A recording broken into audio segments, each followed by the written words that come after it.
విడదీయాలని చూసిన రేఖకు షాక్ ఇస్తూ రాజ్తో ఒకటై ప్రెగ్నెంట్ అయిన ఇందు అసలు ఇదంతా ఎలా జరిగిందనేది వీడియోని స్కిప్ చేయకుండా చివరి వరకు చూడండి. బ్రహ్మముడి రాబోయే ఎపిసోడ్స్లో ఏం జరగబోతుందో ముందుగా తెలుసుకోవాలి అనుకుంటే వీడియోని లైక్ చేసి ఛానల్ని సబ్స్క్రైబ్ చేసుకుని పక్కనే ఉన్న బెల్ సింబల్లో ఆల్ పై క్లిక్ చేయండి. రాజే తన మనవడన్న విషయం అపర్ణ తెలుసుకోవాలి అని మీరు కూడా కోరుకుంటే కామెంట్లో ఎస్ అని టైప్ చేయండి. ఇంకా లక్కీ చేసిన పనికి అంటే లక్కీ కావాలని చేయడు, మదన్ రెచ్చగొట్టడం వల్లే లక్కీ మదన్ ఇద్దరు గొడవ పడతారు. కానీ అక్కడ లక్కీని కొడితే ఎక్కడ రాజు లక్కీయే తన కొడుకు కన్న కొడుకు అన్న విషయం ఎక్కడ బయట పెట్టేస్తాడేమోనన్న భయంతో ఇంకా రేఖ అయితే తన కన్న కొడుకునే కొడుతుంది. అందరూ షాక్ అయిపోతారు. ఎప్పుడు బయట వాళ్ళని దగ్గరికి కూడా రానివ్వని రేఖ ఎవడి కోసమో తన కన్న కొడుకును కొట్టడం ఏంటి అని ఇంకా భ్రమరాంబ శేషు అందరూ కూడా ఆలోచిస్తూ ఉంటారు. ఇటు ఇంకా రాజు ఇందు కూడా అసలు లక్కీని కొడతదనుకుంటే వాళ్ళ కన్న కొడుకును కొట్టిందేంటి బావా అని చెప్పనగానే ఆంటీ చాలా తెలివిగా ఆలోచించారు. ఎందుకంటే పిన్ని అలా తెలివిగా ఆలోచించకపోతే లక్కీని కొడితే నేను బయట పెట్టేస్తానని పిన్నికి తెలుసు కాబట్టే కావాలని ఇలా చేసింది అని చెప్పి ఇంకా ఇద్దరు కూడా మాట్లాడుకుంటూ ఉంటారు. ఇంకా అది కాస్త రేఖ వింటుంది. నా కన్న కొడుకుని నేను కొట్టుకునేటట్టు చేశారు కదా మీ ఇద్దరు, ఎట్టి పరిస్థితుల్లోనూ నిన్ను వదిలిపెట్టనురా రాజ్.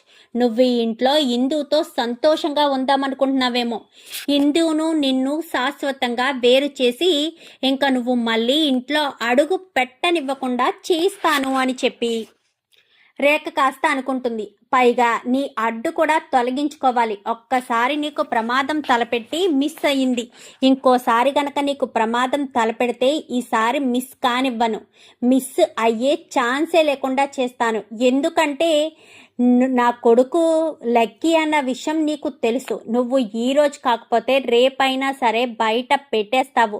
అలా బయట పెట్టిన మరుక్షణం నన్ను ఒక తప్పుడు మనిషిలా, ఒక తప్పుడు వ్యక్తిలా చూస్తారు. ఆ చూపు నేను భరించలేను.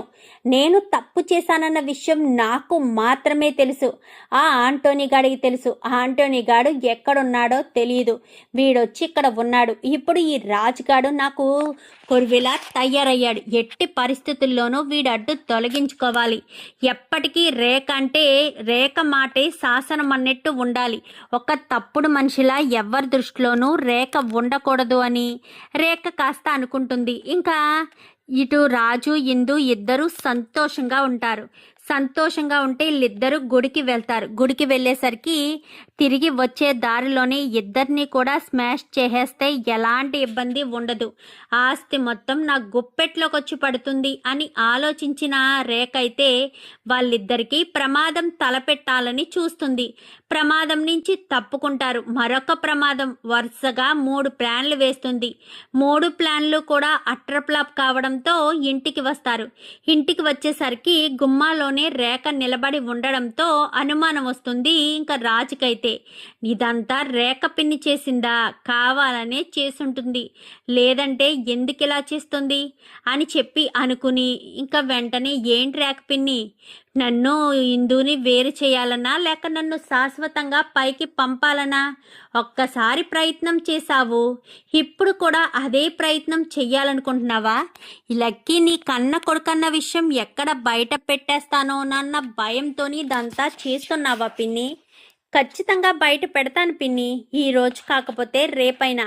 నీకు ఆల్రెడీ 1 నెల రోజులు టైం ఇచ్చాను. ఈ 1 నెల రోజుల్లో లక్కీ నీ కన్న కొడుకు అని నీ తప్పు నువ్వు ఒప్పుకోకపోతే ప్రపంచం మొత్తం తెలిసేటట్టుగా చేస్తాను. ఇంటర్నేషనల్గా లక్కీ నీ కొడుకని నువ్వు తప్పుడు మనిషివని అందరి ముందు ఎగసి పడేటట్టుగా చేస్తాను అని చెప్పి మాట్లాడేసరికి ప్లీజ్ రాజు అలా చెయ్యొద్దు అనగాని, నేను చెయ్యను పిన్ని, నువ్వే కదా చేయిస్తున్నావు, ప్రతి దానికి వంకలు పెతుక్కుంటూ నన్ను ఏదో ఒకటి చెయ్యాలనే కదా చేయిస్తున్నావు.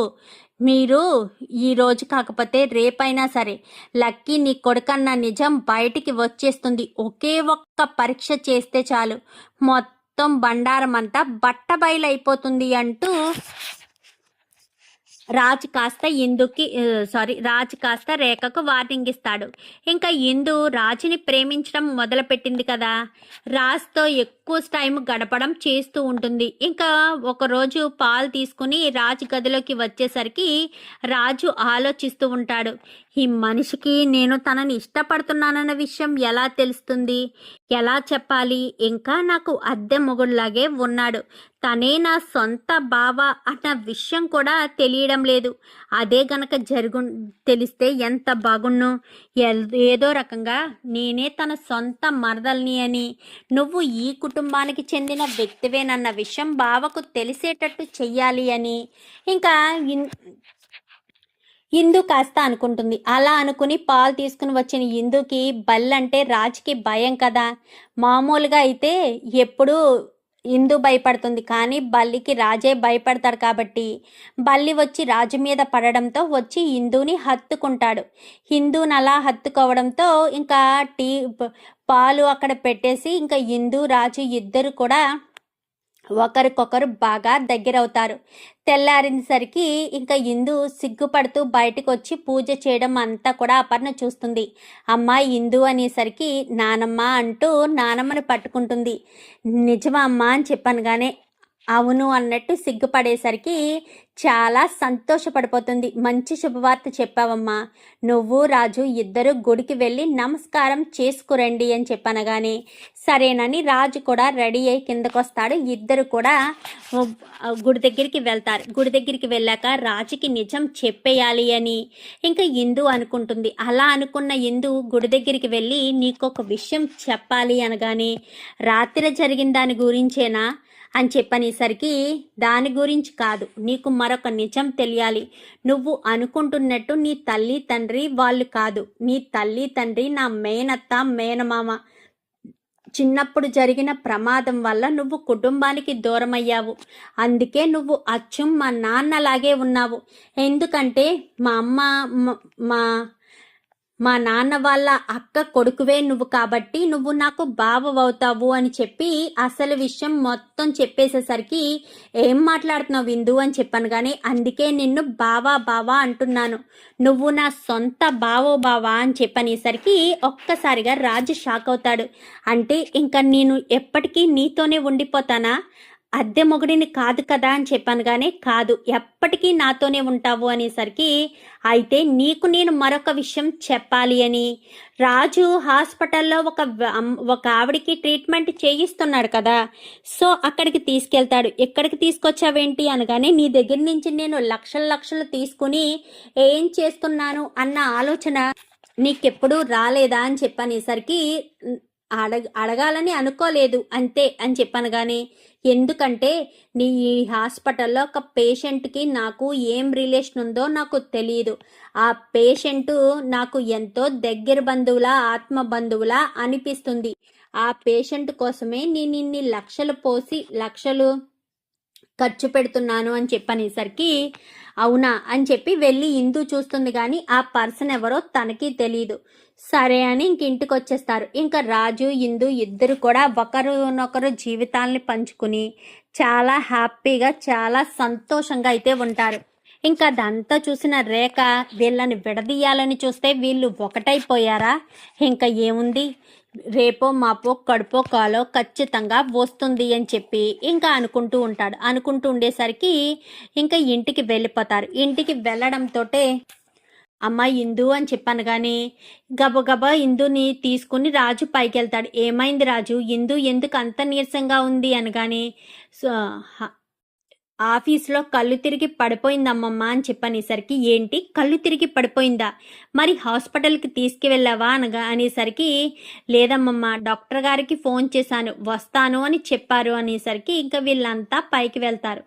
పైకి వెళ్ళడంతో డాక్టర్ రానే వస్తారు. రండి డాక్టర్ గారు అంటూ అపర్ణ పైకి తీసుకెళ్తుంది. మీరు గదిలోకి వెళ్ళిపోండి అని చెప్పాను. కానీ గదిలోకి వెళ్ళిపోతాడు సుభాష్. అయితే ఇంకా డాక్టర్ వచ్చేసరికి ఏమైంది అనగానే సడన్గా కళ్ళు తిరిగాయి డాక్టర్, ఏమైందో ఏంటో, మీకు ఫోన్ చేశాను కదా అన్న ఉద్దేశంతో నేను హాస్పిటల్కి తీసుకువెళ్ళలేదు అనగానే ఓకే నాకు చేశారు కదా నేను చూసుకుంటాను ఒక్క నిమిషం అంటూ ఇంకా మొత్తం సెతస్కోప్తో మొత్తం అంతా చూసిన తర్వాత కంగ్రాచులేషన్స్ అపర్ణాదేవి గారు, మీరు తాతమ్మ కాబోతున్నారు అని చెప్పనగానే ఒక్కసారిగా సంతోషపడిపోతారు.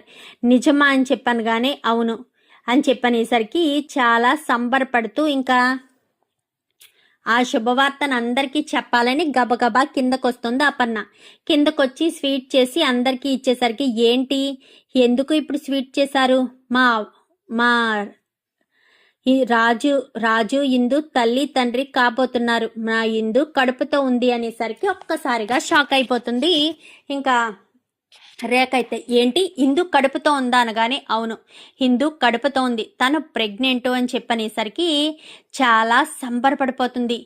ఏంటి, నిజంగానే ఇందు ప్రెగ్నెంట్గా ఉందా, నమ్మలేకపోతున్నాను. వాళ్ళిద్దరిని కలిసి ఉంచకూడదు అనుకుంటే వాళ్ళిద్దరూ కలిసి ఉండడం ఏంటి, వాళ్ళిద్దరూ అలా కలిసి ఉండడం నేను ఎప్పటికీ చూడలేను. తన కడుపులోని బిడ్డ మాత్రం ఏం కాకుండా కంటికి రెప్పలా నేను చూసుకుంటాను, బిడ్డను మాత్రం ఏమీ కానివ్వను అని చెప్పి మాట్లాడేసరికి ఇంకా ప్రతి క్షణం రాజు చూసుకుంటాడు. ఇంకా రేఖ అయితే ఏదో రకంగా కడుపులోని బిడ్డకు ఏదొక ప్రమాదం తలపెట్టాలి. ప్రమాదం తలపెడితే బిడ్డ అడ్డు తొలగిపోతే ఇది దిగ్భ్రాంతిలోకి వెళ్ళిపోతుంది. అప్పుడు ఎలాంటి ఇబ్బంది ఉండదు. ఖచ్చితంగా కడుపులోని బిడ్డను ఏదొకటి చెయ్యాలి అని అనుకుంటుంది రేఖ అయితే. ఇంకా రాజు ఇందుని ఒక్క క్షణం కూడా వదిలిపెట్టడు. హాస్పిటల్కి తీసుకువెళ్ళినా, ఇటు ఆఫీస్కి తీసుకువెళ్ళినా, అది ఇది అన్నీ కూడా మేనేజ్ చేస్తూ ప్రతి ఒక్కటి చూసుకుంటూ ఇంకా ప్రతిసారి రాజ్ అయితే ఇందుకి ప్రతి క్షణం సపోర్ట్గా ఉండి కడుపుతో ఉన్న తన భార్యని కంటికి రెప్పలా కాపాడుకుంటూ ఉంటాడు. వాళ్ళిద్దరినీ విడదీయాలని నువ్వు చూసావు, ఇప్పుడు ఏకంగా తను కడుపుతోనే ఉంది, ఇప్పుడేం చేస్తావు రేఖ అంటూ ఇంకా రేఖనైతే భ్రమరాంబ రెచ్చగొడుతుంది. మరి దీప కడుపులో ఉన్న బిడ్డకు ప్రమాదం నుంచి ఎలా బయటపడాలి, ఇదంతా కూడా రాబోయే ఎపిసోడ్స్లో చూసి తెలుసుకునేద్దాం. మా వీడియో కనుక మీకు నచ్చినట్లయితే వెంటనే లైక్ చేసి మా ఛానల్ని సబ్స్క్రైబ్ చేసుకుని పక్కనే ఉన్న బెల్ సింబల్లో ఆల్ పై క్లిక్ చేయండి. Thank you for watching.